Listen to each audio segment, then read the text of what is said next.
Hello everyone, welcome back to knowledge for future study channel. मैं जुगल शर्मा। राज्य के त्रिवेणी संगम, 5 त्रिवेणी संगम है राज्य में। कितने त्रिवेणी संगम है? 5 मेन त्रिवेणी संगम है। एक एक करके हम डिस्कस करेंगे। सबसे पहला और फेमस त्रिवेणी जो संगम है वो है सोम, माही और जाखम का। कौन सा है? सोम नदी प्लस माही प्लस जाखम। इन 3 नदियों का संगम सबसे फेमस है। और कहां पर है ये? बेणेश्वर धाम। बेणेश्वर धाम में। और बेणेश्वर धाम कहां पर है? बेणेश्वर धाम है नवा टापरा गांव, नवा टापरा गांव डूंगरपुर में। ठीक है, बेणेश्वर धाम कहां पर है? नवा टापरा गांव डूंगरपुर में।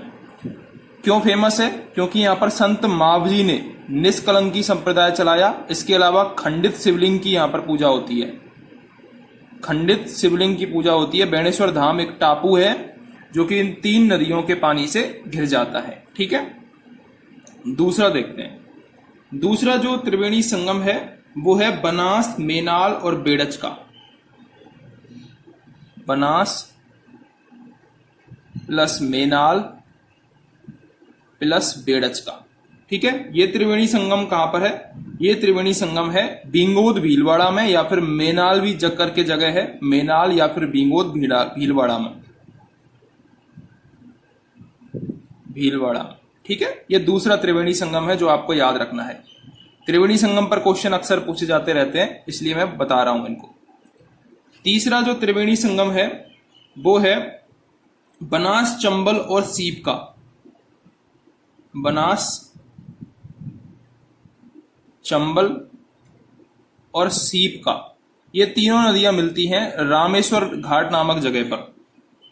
रामेश्वर घाट। और ये जगह कहां पर पड़ती है? ये पड़ती है सवाई माधोपुर में, सवाई माधोपुर में। ठीक है, ये जो रामेश्वर घाट है इस पर एक क्वेश्चन आता है कि मीणा जाति जो है हमारी जनजाति है, सबसे बड़ी जनजाति है। मीणा जाति का प्रयाग इसको कहते हैं। मीणा जाति का प्रयाग इस जगह को कहा जाता है। ठीक है, प्रयागराज वो जगह है जहां पर 3 नदियां मिलती हैं, गंगा, यमुना, सरस्वती। उसी की तर्ज पर मीणा जाति का प्रयाग कहा जाता है बनास, चंबल और सीप जहां मिलती है रामेश्वर घाट में। चौथा जो है वो है बनास, डाई और खारी का Triveni Sangam. Banas plus die plus खारी का त्रिवेणी संगम। ठीक है, ये कहां पर है? ये है राजमहल टोंक में। राजमहल टोंक में। अब यहां पर राजमहल का नाम आते ही आपको एक खनिज भी याद आ जाना चाहिए। राजमहल टोंक में तांबड़ा खनिज मिलता है।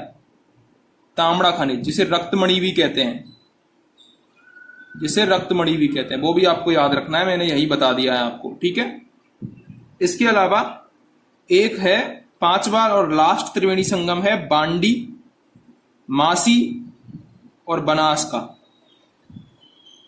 बांडी, मासी और बनास का। ये कहां पर है? ये है देवधाम जोधपुरिया। देवधाम जोधपुरिया।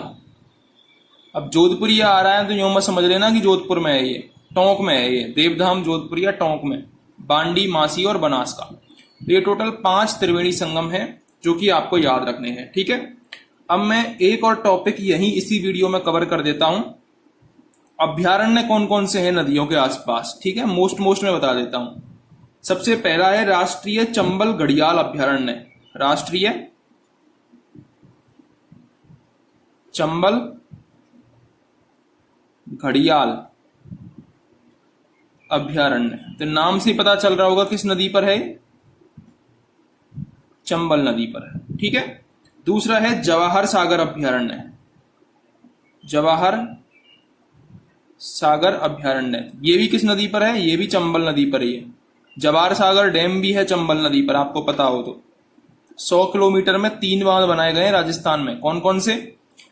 राणा प्रताप सागर, जवाहर सागर और कोटा बैराज। ठीक है, और सबसे पहला गांधी सागर है जो कि गुजरात उसमें है, मध्य प्रदेश में है। ठीक है, राजस्थान में ये 3 है। अब अगले की बात करें तो शेरगढ़ अभ्यारण्य। शेरगढ़ अभ्यारण्य, शेरगढ़ के किले को कोसवर्धन का किला भी कहते हैं, वो भी पूछा जाता है क्वेश्चन। तो शेरगढ़ अभ्यारण्य, शेरगढ़ अभ्यारण्य किस नदी पर है? ये परवन नदी पर है। परवन नदी पर है। कहां पर है ये? बारां में। इसे कोसवर्धन का किला भी कहते हैं। ठीक है। अगला जो अभ्यारण्य है वो है बस्सी अभ्यारण्य, चित्तौड़गढ़ में है ये बस्सी अभ्यारण्य। देखो एक बार मैं भी इस क्वेश्चन को गलत कर चुका हूं, ठीक है, इसलिए आपको गलत नहीं करना। ये वो वाला बस्सी नहीं है जो जयपुर के पास पड़ता है। तो बस्सी अभ्यारण्य आपको करना है चित्तौड़गढ़ में। बस्सी अभ्यारण्य कहां पर है? चित्तौड़गढ़ में। और ओरई और बामनी नदी के संगम पर है ये।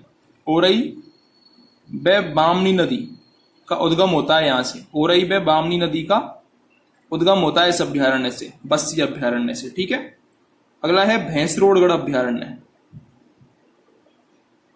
भैंसरोडगढ़ अभ्यारण्य क्यों प्रसिद्ध है भैंसरोडगढ़?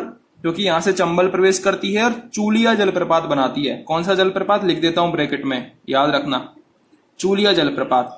ऊंचाई भी पूछ लेते हैं चूलिया जलप्रपात की, 18 मीटर ऊंचाई है चूलिया जलप्रपात की। अब एक ट्रिक यहां से बनती है कि 18 का उल्टा कितना होता है? 81 मीटर। और 81 मीटर ऊंचा बांध है जाखम बांध, सबसे ऊंचा बांध है राजस्थान का, प्रतापगढ़ में। ठीक है, तो ये भी आपको यहीं पर याद रखना है। अब बात कर रहे थे हम भैंसरोडगढ़ अभ्यारण्य की, तो भैंसरोडगढ़ अभ्यारण्य में चंबल प्लस बामनी इन दोनों का संगम होता है। चंबल प्लस बामनी का संगम होता है। ठीक है। ऐसे ही एक और अभ्यारण्य है फुलवारी की नाल। फुलवारी की नाल, ये जो फुलवारी की नाल अभ्यारण्य है, यहां पर मानसी, बाकल और सोम, मानसी, बाकल और सोम इनका उद्गम होता है। मानसी, बाकल और सोम नदी का उद्गम होता है फुलवारी की नाल अभ्यारण्य से। ठीक है, तो ये भी आपको याद रखना है। ये इंपॉर्टेंट मैंने बता दिए। ऐसे तो और भी हैं, जैसे कि अगर बात करें हम कैला देवी अभ्यारण्य की, तो उसमें कालीसील नदी के निकट पर है वो कैला देवी अभ्यारण्य। ठीक है, वो भी आपको याद रखना है। तो ये हमने इंपॉर्टेंट टॉपिक डिस्कस किए। अगर आपको जरा सा भी हेल्पफुल लगा हो तो चैनल को सब्सक्राइब करके सपोर्ट करें।